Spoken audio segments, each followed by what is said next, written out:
Chef Keith. Today we're going to be doing our version of marinara sauce. You may have heard of marinara sauce. It's in almost every Italian-American restaurant in the country and used in Italy, and it's a really great sauce to do and master. It's real easy if you use the best ingredients. Today we're going to be using some white onion, some nice garlic cloves, some Sicilian sea salt, some wild Sicilian oregano, and some basil fresh from our garden, as well as some DOP San Marzano tomatoes. Very important to use the highest quality Italian tomato you can get. I just haven't found the same quality of tomato anywhere else than from Italy, and from specifically this area of Italy. This is it's San Marzano from the Agro Sarnese, Nocerino area, and I think they're some of the best you can get. So let's get started, shall we? We're going to dice our white onion. And we're just going to, it doesn't have to be super fine, we're going to hand mill everything at the end. So any rough parts will just be filtered out by the mill. So it's not even completely necessary to take the skin off, but I'm going to, just in case there's any, just for purity, make sure there's no dust or dirt on the onion. So we're gonna keep going. And we're just gonna roughly chop. And then we're going to, we're actually not going to slice these. We're going to use a food mill, so that increases the intensity of flavor of the garlic. And again, we're going to put this in actually after the tomatoes are in, to make sure we never ever scorch these garlics, because they really have an off-putting taste. So we're going to start our fire and get our pan heated up. And so the order of this is going to be getting the pan a little hot, but we don't want to do it like we're sauteing anything, flash sauteing. It's going to be a gentle heat. We don't want to scorch anything at all. We don't want to have any black or excessively burnt. We don't want anything burnt. So we're going to go ahead and put about half a cup of olive oil. And we're going to gather up our onions and get them in. We don't have to wait till it's hot. Again, we want to make sure that these are sweating gently. So it doesn't matter if the fire is already scorching. We want gentleness in this whole process. I'm going to put a little salt to start off. That'll help also soften the onions. And I like to put a little bit of fresh ground pepper. About 12 turns or so.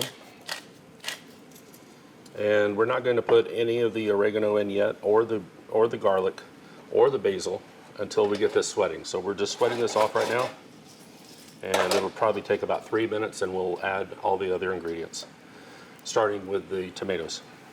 And now that it's been about 3 minutes, you can kind of see the onions are sweating, and they're actually sauteing, but they're doing it very gently. It's not brown at all, so it's right where we want it to be.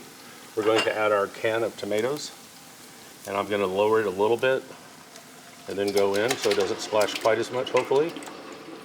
There we have it all in. And now we'll just put that to the side.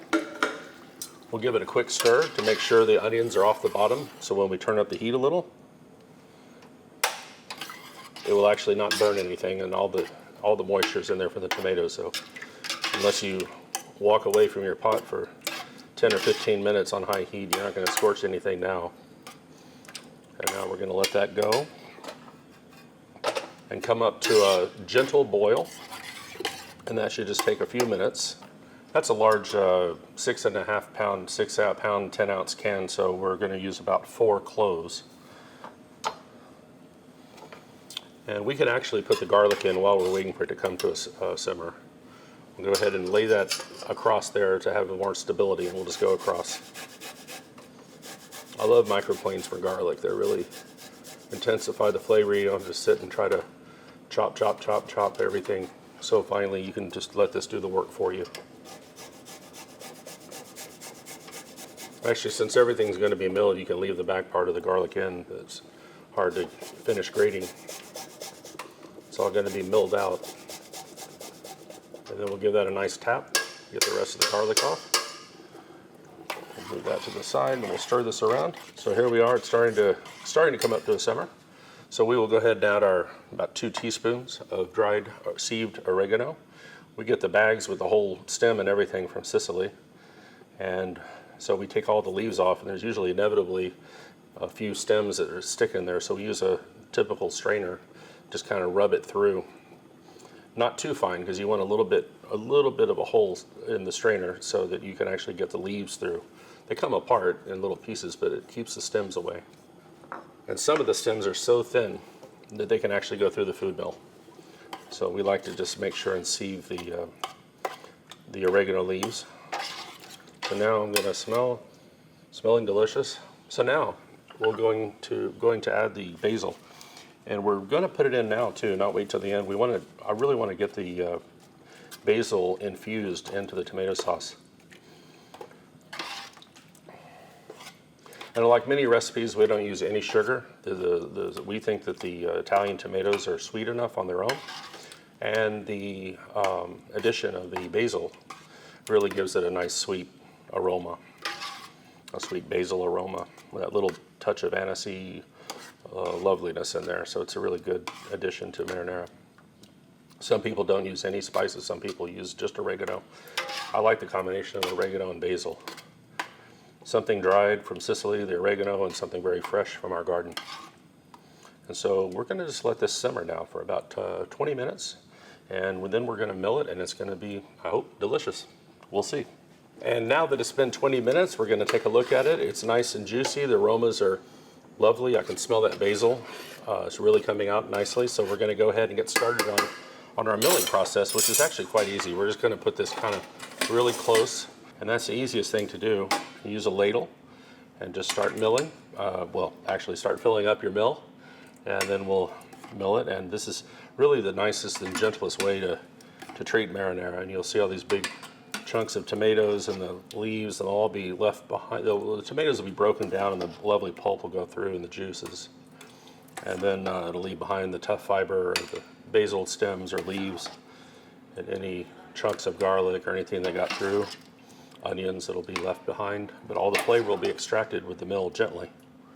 So we have enough in there to start going, so we'll simply kind of hold our mill by the handle to make sure it's stable, and we just go clockwise. You can find these easily online, or at many nice cooking shops or stores. Even I think some supermarkets carry them. But you can move these around, and you can go backwards to kind of readjust and get everything loosened and keep going. And the importance of using this food mill as a food processor, in my view, it's whizzing around at 100 miles an hour or so. I don't know. It's very fast, and it just really chops things up in an awkward way, and it leaves a lot of the microfiber of all the onion and the skins and the roughage. It's kind of, to me, kind of gritty. And using a food mill, it just gently presses everything through, and it'll be just more pleasing. And another go around, we should be just about done. And so far we haven't had to actually empty the mill of the roughage. It's all staying in there and not going over. Actually, we'll make sure it doesn't go over right there. It looks like it's coming up on the side. And you'll see this part left over, and that's the part that would be ground up in your marinara if you were to use a food processor. And so if you can think about this lovely sauce without this, it's so velvety and soft and delicious, but if you chunked all that up and micro chipped it up with a food processor and had it in there, it's going to make for a much coarser marinara sauce. And I don't know about you, but I just like my marinara sauce to be super smooth and velvety. And of course, very flavorful. And I'm simply going to ladle a little bit to taste the final product. As you can see, it's glossy. It's very soft, and the aromas are just amazing. You have that garlic, you have the oregano, and you have the basil. The lovely olive oil. Let me give it a little taste. Wow. Really intense basil, because we use a lot of basil. We use a few handfuls for one can, so the flavor intensity of the basil is really shining through. The garlic, believe it or not, even though we use 4, is very subtle, but it's there. And the oregano is also very subtle. I would say the basil is the most predominant thing, but that's, I think, beautiful because tomato and basil actually marry so well together. And then that wonderful olive oil we used, extra virgin olive oil in the beginning, and the onions. It all comes together to make a wonderful sauce. It's almost like the best tomato soup I've ever had too. If you actually probably added a touch of cream and warmed this up a little, it'd be a lovely soup on a cold winter day. But this is a lovely marinara to use for everything, from many things, from pasta, dressing pasta,